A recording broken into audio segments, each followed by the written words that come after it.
diagnosed with COVID-19. Some of them even had mild cases of COVID and were able to recover at home. The common thread? Months later, they're still suffering. It's known as long COVID or long haulers, and it can be debilitating. So today, we're helping you take control of your health and giving you real science-backed ways to improve your lingering symptoms and get it back to healthy. We are teaming up with Dr. Jennifer Caudle, a family medicine physician who has treated countless COVID patients.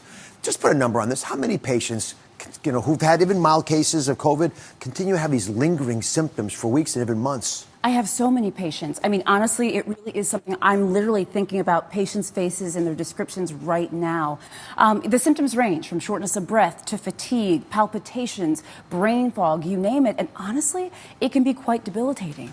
Now, the good news is while most people recover from COVID-19 in just a couple of weeks, research shows that as many as 1 in 3 patients have mild COVID, even if they had mild COVID, will still have symptoms that last up to 6 weeks.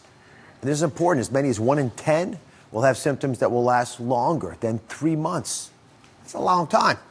So who's most likely to experience these persistent COVID symptoms? Well, those statistics that you mentioned are right on the money. There was a study out of the University of Washington. 30% of those patients in the study had symptoms after their COVID infection up to 9 months afterwards.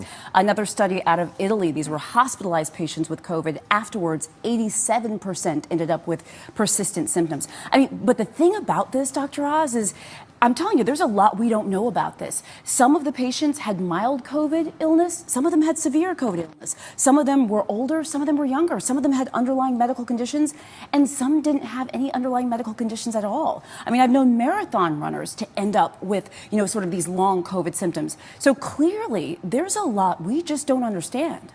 So we're still trying to figure out what causes long haulers, but researchers think it might have to do with the immune response to the initial infection. So it may be similar to what's going on with other chronic conditions you've heard of, like chronic fatigue syndrome or Lyme disease, right? You get insulted by an infection or something goes on and you get short-circuited. So these people have often been ignored by the medical community. We talked about it on the show. And now we're starting to realize that there's some type of a fundamental short-circuiting happening in all of these conditions. So if you're one of the millions who are struggling with lingering COVID symptoms, you're not alone. And it seems scary now, but the science shows us that for the most part, people will recover from this illness. It just takes tincture of time. So today, we're going to help you speed up that recovery, tackling things that you can each do for the residual symptoms you have. And we're going to start with the loss of your taste and smell. Take a listen to what my viewer Kelly has been going through.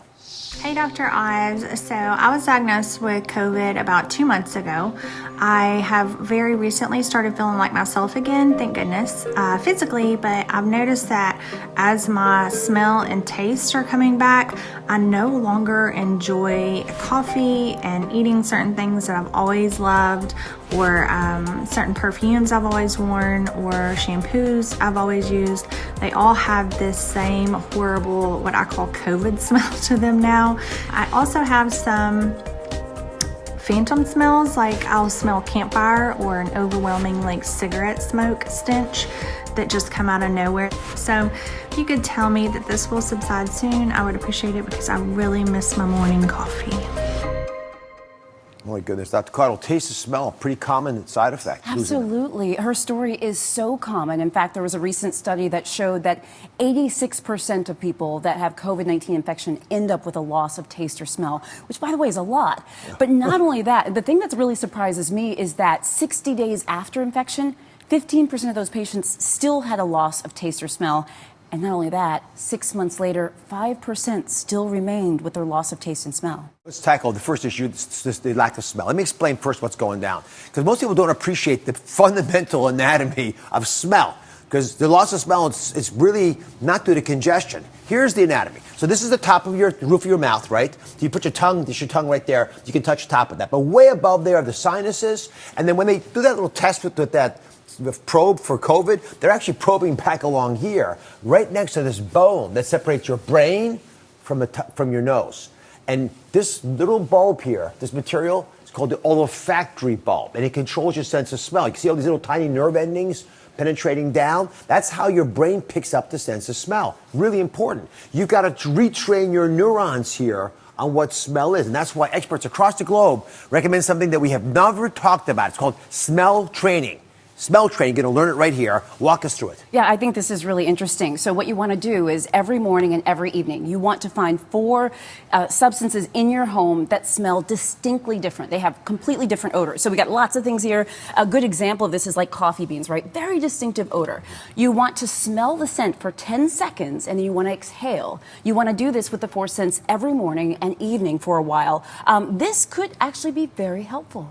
So traditionally, the 4 scents were flowers like rose petals, lemon peels, eucalyptus, and clove. 4 very different scents. But folks, use any distinctive odor you have in the house. You can use mint or nutmeg, or vanilla, whatever you desire, right? And again, the test is pretty simple, but now that you know there's a nerve there and it's not congestion, you know how to exercise it. Okay, how about taste? Second big issue. This symptom is a little trickier to address, but there are some tips circulating on social media. I'm always curious about what you guys are doing at home.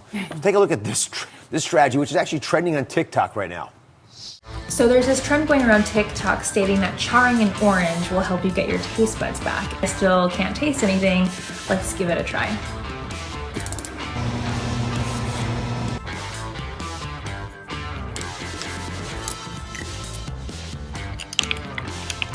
All right, you're supposed to eat it when it's still hot. And then I guess we'll see. All right, let's try some Dijon mustard.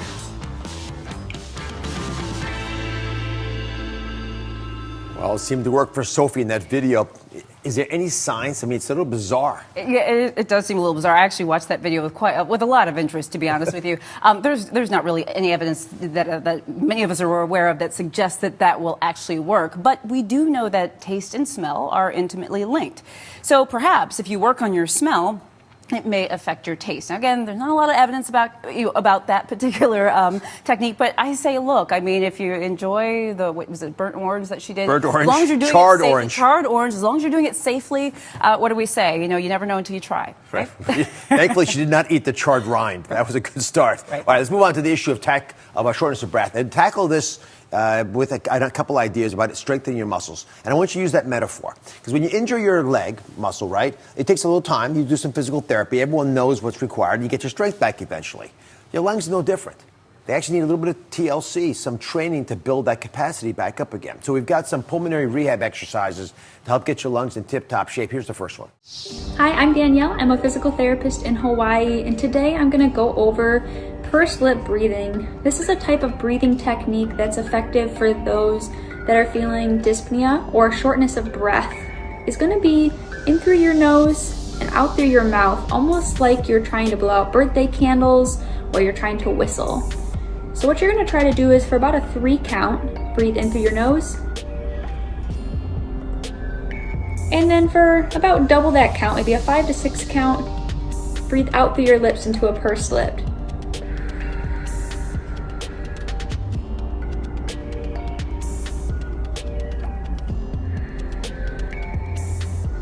So continuing to do that, multiple repetitions should help slowly decrease that feeling of dyspnea or shortness of breath.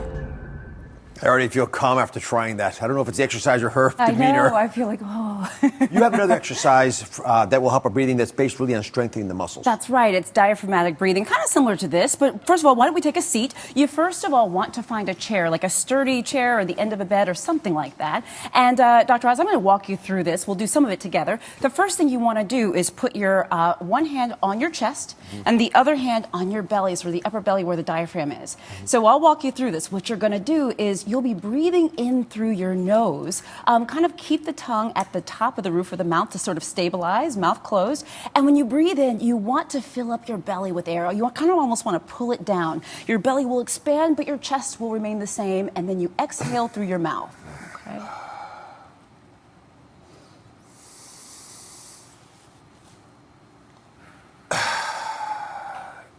You can just hold it equal amount of time? Yeah. So I would say a few repetitions, absolutely. You definitely want to do these a few times a day, a minute or two, I would say, or even longer or shorter, depending on your symptoms. But I think this can be a really great exercise. It's also very relaxing, too. Singers do it. I was actually taught this just to be able to use my voice better. Athletes do it. Interesting. Before you take a foul shot, belly breathe. It relaxes your diaphragm, which is one of your biggest muscles. Listen, if it can strengthen any of our lungs so we can cope with COVID-19, I'll do it. Absolutely. It's got derivative benefits. Absolutely. All right, don't go anywhere, because guess what? We got lots more. When we come back, we're going to tackle post-COVID fatigue. because it's time to stop feeling tired. Stay tuned.